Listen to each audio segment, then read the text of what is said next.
જય શ્રી કૃષ્ણ. આપણા મોરબીના શ્રી ભાંડેવજી મહારાજ દ્વારા લખાયેલી કથા હું આજે તમને કહીશ. તો આ કથા છે વૃંદાવનના બાકે બિહારીલાલની. હજી પણ વૃંદાવનમાં કેવી કેવી ઘટનાઓ બને છે ને. એક મજૂર હતો. એકલો માણસ મજૂરી કરીને ગુજરાન ચલાવતો. ભિક્ષા માગવાની નહીં અને મજૂરી કરીને પોતાનું ગુજરાન ચલાવતો. મજૂરી કરતો, ભોજન કરતો અને મંદિરના ઓટલે સૂઈ જતો અને બાકે બિહારીલાલનો પાકો ભક્ત હતો.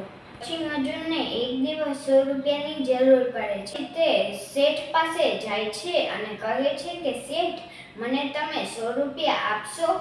હું તમને દર મહિને 10-10 રૂપિયા કરીને ચૂકવી દઈશ. શેઠ કહે છે કે જા, લઈ જા. મજૂર 10-10 કરીને હફતો ચૂકવી દે છે. જ્યારે છેલ્લો હફતો દેવાનો આવે છે ત્યારે તે જાય છે અને દે છે, પણ શેઠ હાજર નહોતા. એટલે મુનિ બીજા ચોપડામાં લખી નાખે છે. પછી સાહેબ આવે છે અને મજૂરને બોલાવે છે. કહે છે કે તારો હફતો બાકી છે. પણ મજૂર કહે છે, સાહેબ, મેં તો તમને આપી દીધું છે. પછી મથુરાની કોર્ટમાં કેસ થાય છે. ત્યારે ન્યાયાધીશ અંગ્રેજો હતા. એટલે ન્યાયાધીશ મજૂરને બોલાવે છે અને કહે છે કે તમે આને પૈસા આપી દીધા છે? મજૂર કહે છે, હા, મેં આમને પૈસા આપી દીધા છે.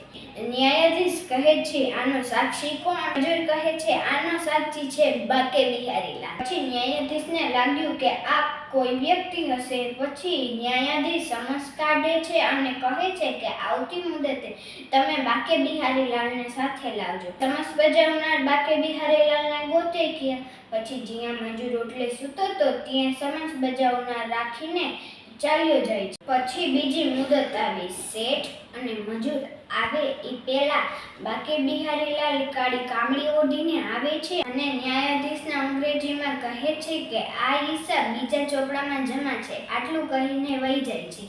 પછી મજૂર અને શેઠ આવે છે. ન્યાયાધીશ કહે છે કે મુનિને બોલાવો અને બધા ચોપડા મંગાવો. મુનિ બધા ચોપડા લઈને આવે છે. તપાસ કર્યું તો રૂપિયા જમા હતા. પછી ન્યાયાધીશ શેઠને ઠપકો આપે છે અને કહે છે કે તમે ખોટો કેસ કર્યો છે, હવે તમને દંડ થશે. પછી ન્યાયાધીશ મજૂરને કહે છે કે મારે બાકે બિહારીલાલને મળવું છે. મજૂર કહે છે, ના, તેને ન મળાય.